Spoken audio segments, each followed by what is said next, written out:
नमस्कार। दिल्ली में और दिल्ली सहित पूरे देश में ओमिक्रॉन जो वायरस है, कोविड का वेरिएंट है, उसका ग्राफ लगातार बढ़ रहा है, उसके केसेस की संख्या लगातार बढ़ रही है।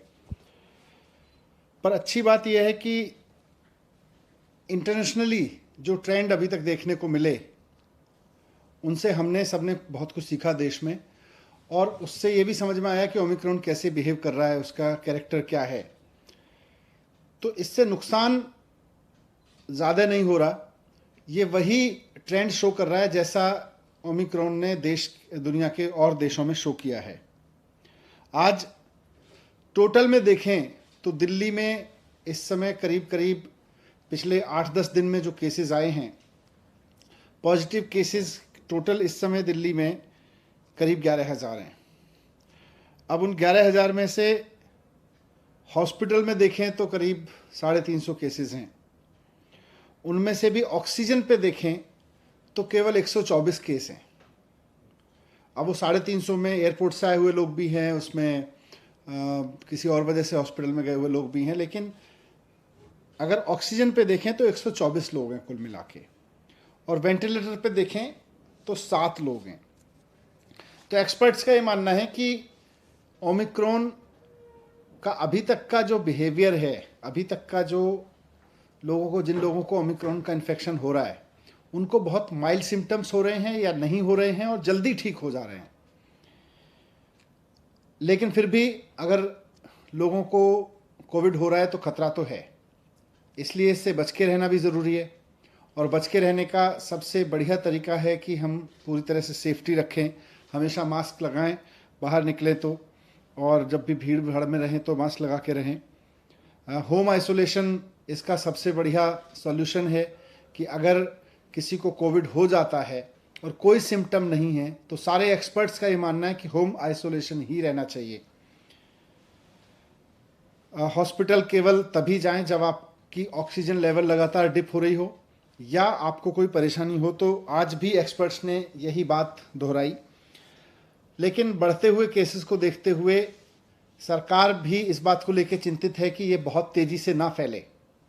इसको जितना नियंत्रित किए जा सके, क्योंकि इसकी कोई डायरेक्ट दवाई तो है नहीं, तो इसको जितना हम नियंत्रित कर सकें, इसके बढ़ने की स्पीड को जितना हम नियंत्रित कर सकें, उतना हम इसको ठीक से मैनेज कर सकते हैं। तो इसलिए आज डीडीएमए की बैठक में सरकार ने कुछ फैसले लिए।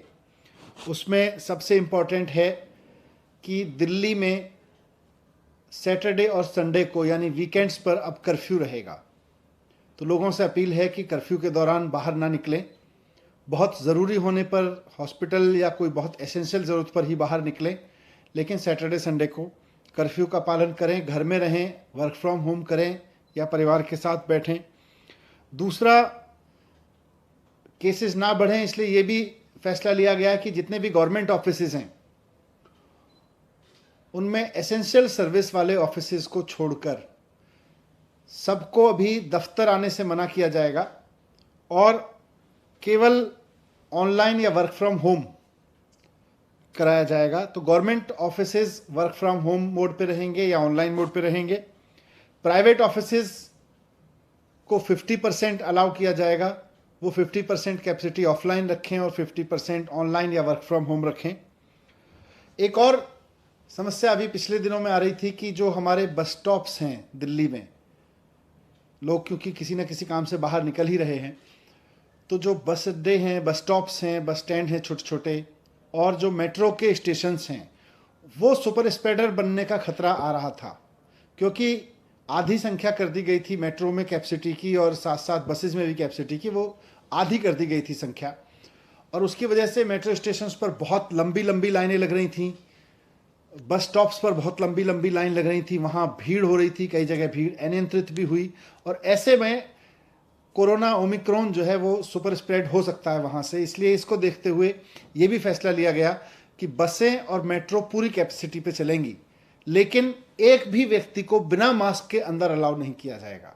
तो अगर आप बस में जा रहे हैं या मेट्रो में जा रहे हैं तो बिना मास्क के आपको किसी भी कीमत पर अलाउ नहीं किया जाएगा। ना सिर्फ चढ़ना बल्कि वहाँ यात्रा करना भी अलाउ नहीं होगा।